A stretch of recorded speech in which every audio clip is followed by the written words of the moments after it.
ಮತ್ತು ನಮ್ಮ ಸಿದ್ದೇಶ್ವರ ಸಂಕ್ರಮಣ ಜಾತ್ರಾ ಉತ್ಸವದ ಅಧ್ಯಕ್ಷರು ಗುರು ಕಚ್ಚಿಮಠ ಅವರು ಮತ್ತು ಎಲ್ಲ ಜಾತ್ರಾ ಕಮಿಟಿಯ ಸದಸ್ಯರು ಹಾಗೂ ಸಿದ್ದೇಶ್ವರ ಸಂಸ್ಥೆ ಎಲ್ಲ ಆಡಳಿತ ಮಂಡಳಿಗಳು ಜಂಟಿಯಾಗಿ 124ನೇ ಶ್ರೀ ಸಿದ್ದೇಶ್ವರ ಸಂಕ್ರಮಣ ಜಾತ್ರೆಯ ಎಲ್ಲ ತಯಾರಿಗೆ ಒಂದು ರೂಪರೇಷೆಗಳನ್ನು ಜಾತ್ರೆ 11ನೇ ತಾರೀಕಿಗೆ ಪ್ರಾರಂಭ ಆಗ್ತದೆ, 12ನೇ ತಾರೀಕಿಗೆ ಭೋಗಿ, 13ನೇ ತಾರೀಕಿಗೆ ಭೋಗಿ,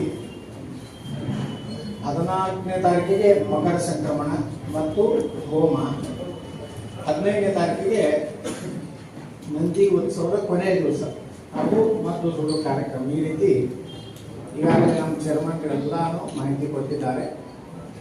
ಎಲ್ಲ ರೀತಿಯ ಬಂದೋಬಸ್ತನ್ನು ನಮ್ಮ ಪೊಲೀಸ್ ಇಲಾಖೆಗಳು ಅವರ ಸಹಕಾರದಿಂದ ಈ ಒಂದು ಜಾತ್ರೆಯಲ್ಲಿ ಪ್ರತಿ ವರ್ಷ ಅತ್ಯಂತ ಯಶಸ್ವಿಯಾಗಿ ಯಾವುದೇ ರೀತಿಯ ಗೊಂದಲಗಳಾಗಲಾರದ ರೀತಿಯಲ್ಲಿ ಒಳ್ಳೆಯ ರೀತಿಯಿಂದ ಸಿದ್ದೇಶ್ವರ ಸಂಕ್ರಮಣ ಜಾತ್ರೆಯನ್ನು 123 ಜಾತ್ರೆಗಳನ್ನು ಮಾಡಿದ್ದೀವಿ. ಸಿದ್ದೇಶ್ವರ ಸಂಸ್ಥೆ ಶತಮಾನ ಕಂಡಂಥ ವಿಜಯಪುರ ಜಿಲ್ಲೆಯ ಮೊದಲ ಸಂಸ್ಥೆ. ಇವತ್ತು ಸಿದ್ದೇಶ್ವರ ಸಂಸ್ಥೆ ಸಾಕಷ್ಟು ಬೆಳೆದಿದೆ. ಬಹುಶಃ ಕರ್ನಾಟಕದಲ್ಲಿ ನಮ್ಮ ದೊಡ್ಡದಾದಂಥ ಗೋಶಾಲೆ ಯಾವ ಸಂಸ್ಥೆಗಳು ಯಾವ ಮಠಾಧೀಶಗಳು ಇಲ್ಲ. ಇದು ನಾನು ಹೆಮ್ಮೆ ಅಂತ ಹೇಳುವಂಥ ಒಂದು ಗೋ ರಕ್ಷಾ ಕೇಂದ್ರ ನಮ್ಮದಿದೆ. ಅಲ್ಲಿ ವಿಭೂತಿ, ಕರ್ಪೂರ, ಕುಂಕುಮ, ಗೋಮೂತ್ರ, ಸಾವಯವ ಕೃಷಿ, ಅಲ್ಲಿಯೂ ಸಹ ನಾವು ಈ ವರ್ಷ ಶ್ರೀಮತಿ ಬಂಗಾರಪ್ಪ ಸಜ್ಜನ್ ಸಾವಯವ ಕೃಷಿ ಅಧ್ಯಯನ ಕೇಂದ್ರ ಹಾಗೂ ಕಲ್ಯಾಣ ಮಂಟಪವನ್ನು ಈ ವರ್ಷ ನಾವು ಪ್ರಾರಂಭ ಮಾಡಿದ್ವಿ. ಅಲ್ಲಿ ನಮ್ಮ ರೈತರಿಗೆ ಸಾವಯವ ಕೃಷಿ ಬಗ್ಗೆ ಅವರಿಗೆ ತರಬೇತಿ ಕೊಡುವಂಥದ್ದು ಮತ್ತು ನಮ್ಮ ಸಂಘ ಸಂಸ್ಥೆಗಳ ಒಂದು ಟ್ರೈನಿಂಗ್ ಕೊಡುವಂಥ ಒಂದು ಕಾರ್ಯಾಗಾರನೂ ಸಹ ನಾವು ಏನು ಪೂಜ್ಯ ಸಿದ್ದೇಶ್ವರ ಮಹಾಸ್ವಾಮಿಗಳ ಒಂದೇನು ಕನಸಿಟ್ಟು ಸಾವಯವ ಕೃಷಿಯಲ್ಲಿ ನಮ್ಮ ರೈತರನ್ನ ತಯಾರು ಮಾಡಬೇಕು ಅನ್ನೋಂಥದ್ದು ಇವತ್ತು ಆ ಕೆಲಸ ಪ್ರಾರಂಭ ಮಾಡಿದ್ದೇವೆ. ಅದೇ ರೀತಿ ಸಿದ್ದೇಶ್ವರ ಸ್ವಾಮೀಜಿಯವರ ಹೆಸರಿನಿಂದಲೇ ಸುಮಾರು 108 ಬೆಡ್ಡಿನ ಇಡೀ ವಿಜಯಪುರ ಜಿಲ್ಲೆಯಲ್ಲಿ ಅತ್ಯಂತ ಒಳ್ಳೆಯ ಒಂದು ಆಸ್ಪತ್ರೆ ಈಗಾಗಲೇ ಪ್ರಾರಂಭ ಆಗಿದೆ. ಡಯಾಲಿಸಿಸ್ ಸೆಂಟರ್ ಇದೆ. ಮೊದಲು 5 ಡಯಾಲಿಸಿಸ್ ಇತ್ತು, ಈಗ 10 ಡಯಾಲಿಸಿಸ್ ಸೆಂಟರ್ ಆಗಿದೆ. ಬಹುಶಃ ಉತ್ತರ ಕರ್ನಾಟಕದಲ್ಲೇ ಈ ನರಕ್ಕೆ ಸಂಬಂಧಪಟ್ಟಂಥ ಯಾವುದಾದ್ರೂ ಹೆಚ್ಚಿನ ಉಪಕರಣಗಳಿದ್ದಂಥ ಒಂದು ಆಸ್ಪತ್ರೆ ಅಂದರೆ ಜ್ಞಾನಯೋಗಿ ಸಿದ್ದೇಶ್ವರ ಸ್ವಾಮೀಜಿ ಸೂಪರ್ ಸ್ಪೆಷಾಲಿಟಿ ಆಸ್ಪತ್ರೆ. ಕಲ್ಯಾಣ ಮಂಟಪಗಳು, ಶಾಲಾ ಕಾಲೇಜುಗಳು ಈ ಸಲ ಬರುವ ಜೂನ್ನಿಂದ ನಾವು ನಮ್ಮ ಲಾ ಕಾಲೇಜು ಶ್ರೀ ಸಿದ್ದೇಶ್ವರ ಲಾ ಕಾಲೇಜನ್ನು ಈ ವರ್ಷದಿಂದ ನಾವು ಪ್ರಾರಂಭ ಮಾಡ್ತಾ ಇದ್ದೀವಿ. Siddhashree law college. ಅದೇ ರೀತಿ ಬಿಕಾಮು, BA, ಸೈನ್ಸು ಮತ್ತು 100 ಮಕ್ಕಳಿಗೆ ದತ್ತಕ್ಕೆ ತಗೊಂಡು ಸ್ಲಮ್ ಏರಿಯಾದ ಮಕ್ಕಳಿಗೆ ಉಚಿತ ಶಿಕ್ಷಣ 100% ಉಚಿತವಾಗಿ ನಾವು ಬಡ ಮಕ್ಕಳಿಗೆ ಶಿಕ್ಷಣ ಕೊಡುವಂಥದ್ದು ಇವತ್ತು ಸಿದ್ದೇಶ್ವರ ಸಂಸ್ಥೆ ನೀಲಕಂಠೇಶ್ವರ ವಿದ್ಯಾಮಂದಿರದಲ್ಲಿ ನಾವು ಮಾಡ್ತಾ ಇದ್ದೀವಿ. ನಾಳೆ ಉಗಾದಿ ನಮ್ಮ ಹಿಂದೂಗಳ ಪ್ರಕಾರ ಹೊಸ ವರ್ಷ. ಜಾನ್ಯುವರಿ ನಮ್ಮದಲ್ಲ. ನಮ್ಮ ಸಂಸ್ಕೃತಿ, ನಮ್ಮ ಸನಾತನ ಧರ್ಮದ ಹೊಸ ವರ್ಷ ಪ್ರಾರಂಭ ಆಗೋದು ಉಗಾದಿ. ಪಾಡ್ವೆ ದಿವಸದಿಂದ ನಾವು ಹೊಸ ವರ್ಷವನ್ನು ಬೆಳಿಗ್ಗೆ 4 ಗಂಟೆಗೆ ಬ್ರಾಹ್ಮಿ ಮುಹೂರ್ತದಲ್ಲಿ ಸೂರ್ಯೋದಯ ಕಾಲದಿಂದ ಪ್ರಾರಂಭ ಆಗ್ತದೆ ಹೊಸ ವರ್ಷ. ಅವತ್ತು ಗೋಪೂಜೆ ಆಗ್ತದೆ. ಹೋಮ ಹವನಗಳು ಸಿದ್ದೇಶ್ವರ ದೇವಸ್ಥಾನ, ಕಪಿಲೇಶ್ವರ ದೇವಸ್ಥಾನದಲ್ಲಿ ಹೋಮ ಪೂಜೆಗಳಾಗ್ತವೆ. ಈ ವರ್ಷ ಭಾಳ ವಿಶೇಷ ಇದೆ. ನಮ್ಮ ಸಿದ್ದೇಶ್ವರ ಸಂಸ್ಥೆ ಇತಿಹಾಸದಲ್ಲಿ ಸುಮಾರು 15 ಕೋಟಿ ರೂಪಾಯಿದಲ್ಲಿ ನಾವು ಶಿವಾನುಭವ ಮಂಟಪ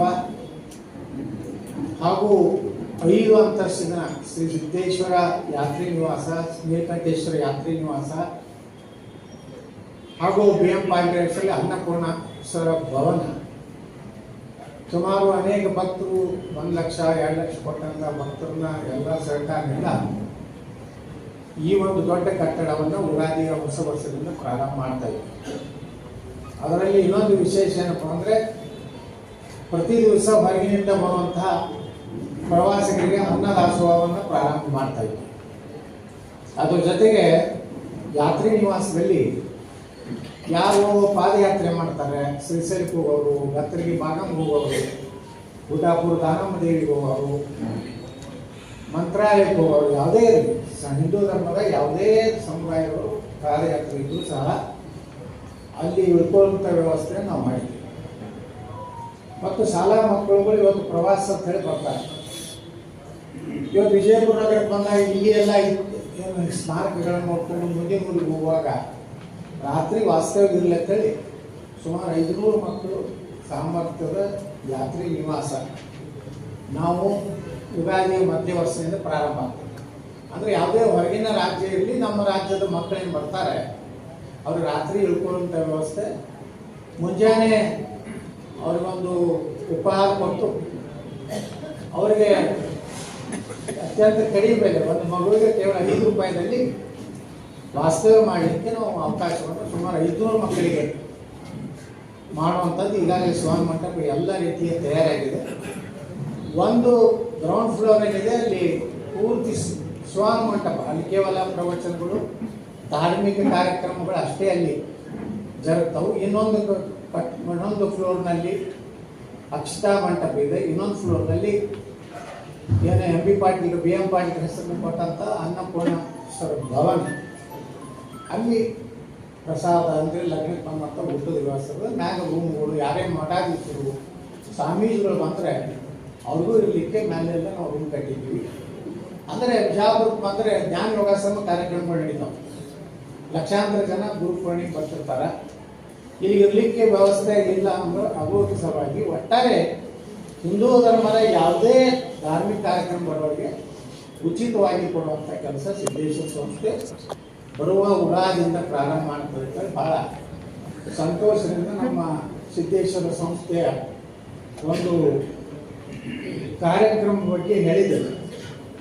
ಇಷ್ಟೆಲ್ಲ ಸಿದ್ದೇಶ್ವರ ಸಂಸ್ಥೆ ನಾವು ಏನೇನು ಹೇಳಿದ್ದೀವಿ, ನಾವು ಅಧ್ಯಕ್ಷರಾದ ಮೇಲೆ ನಮ್ಮ ಆಡಳಿತ ಮಂಡಳಿ ಬಂದ ಮೇಲೆ ನಾವು ಹಾಸ್ಪಿಟಲ್ ಮಾಡ್ತೀನಿ ಅಂತ ಇದು ಮಾಡಿದ್ದೀವಿ, ಯಾತ್ರಾ ನಿವಾಸ ಮಾಡ್ತೀನಿ ಅಂತ ಇದು ಮಾಡಿದ್ದೀವಿ, ಗೋಶಾಲೆ ಮಾಡ್ತೀನಿ ಅಂತ ಇದು ಮಾಡಿದ್ದೀವಿ.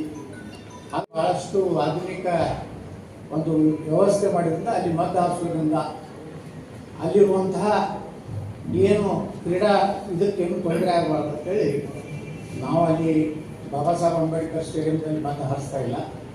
ಇದೇ ಸಾಂಕೇತಿಕವಾಗಿ ನಮ್ಮ ಅಟಲ್ ಬಿಹಾರಿ ವಾಜಪೇಯಿ ಮಾರ್ಗದಲ್ಲಿ ಸಾಂಕೇತಿಕವಾಗಿ ಮದ್ದು ಹಾರಿಸ್ತಾ ಇದ್ದೀವಿ. ನಾವು ಹೊಸ ಒಂದು ಪ್ರಪೋಸಲನ್ನು ಕೊಟ್ಟಿದ್ದೀವಿ ಸರ್ಕಾರಕ್ಕೆ. ಅದೇನೆಂದರೆ BAD ಎದುರಿಗಿರುವಂಥ ಸುಮಾರು 27 ಎಕರೆ ಏನಿದೆ ಮಹಿಳಾ ಮತ್ತು ಮಕ್ಕಳ ಕಲ್ಯಾಣ, ಅದು ವಕಫ್ ಅಂತ ಮಾಡಿದರೆ ಅದು ವಕಫ್ ತೆಗೆದು ಹಾಕಬೇಕು. ಅಲ್ಲಿ ಇನ್ನೊಂದು ಸ್ಟೇಡಿಯಂ ಮಾಡಬೇಕು, ನೇತಾಜಿ ಸುಭಾಷ್ ಚಂದ್ರ ಬೋಸ್ ಹೆಸರಿಗೂ ಪತ್ರ ನಾವು ಕೊಡ್ತಿದ್ದೀವಿ. ಅದು ಆಯ್ತು ಅಂದರೆ ಮಧ್ಯಾಹ್ನ ಕಾರ್ಯಕ್ರಮ ನಾವು ಅಲ್ಲಿ ಮಾಡಬೇಕಂತೇಳಿ ನಿರ್ಣಯ ಮಾಡ್ತೀವಿ.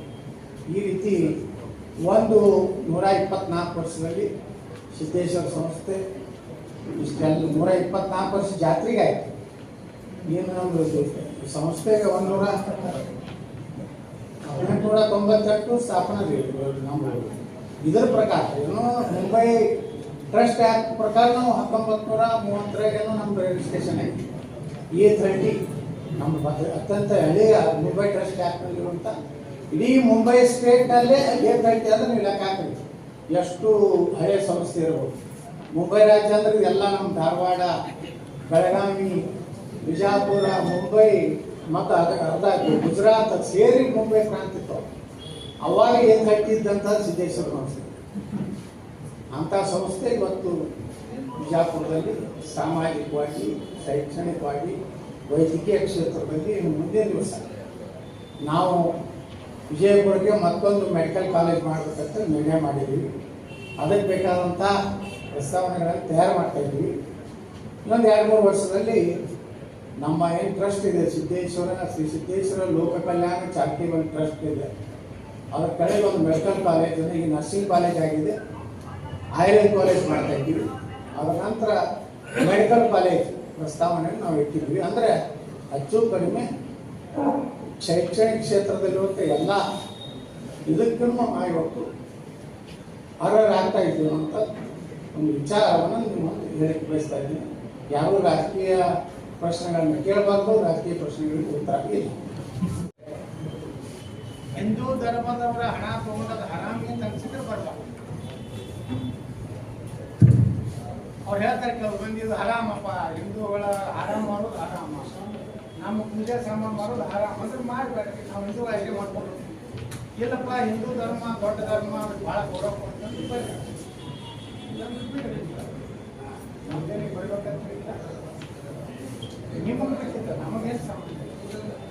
ನಾವು ಮಾಡಿದ್ರೆ ಜಾತ್ಯಾತೀತರು ಅಂದ್ರೆ ಹೆಂಗೆ ಅಂದ್ರೆ ನಕಲಿ ಜಾತ್ಯಾತೀತ. ಎಲ್ಲ ಧರ್ಮ ಗೌರವಿಸ್ತೀವಿ, ಆದ್ರೆ ನಮ್ಮ ಧರ್ಮವನ್ನು ಅವ್ರು ಗೌರವಿಸ್ಬೇಕು, ನಮ್ಮ ಜಾತ್ರೆಯನ್ನು ಗೌರವಿಸೋದು ಬರೀ. ನಮ್ಮ ಜಾತ್ರೆ ಪದ್ಧತಿ ಏನಿದೆ, ನಮ್ಮ ಸಂಸ್ಕೃತಿ ಗೌರವ ಕೊಡೋದು. ಆ ಹಣ ಗಳಿಸೋರಿಗೆ ಏನೋ ಆಗೋದಿಲ್ಲ, ಅವ್ರ ಧರ್ಮದಾಗ ಪಾಪ ಆಗ್ತದಿಲ್ಲ ಅಂತ ಬರ್ರಿ, ಪಾಪ ಬರಬೇಡಿ.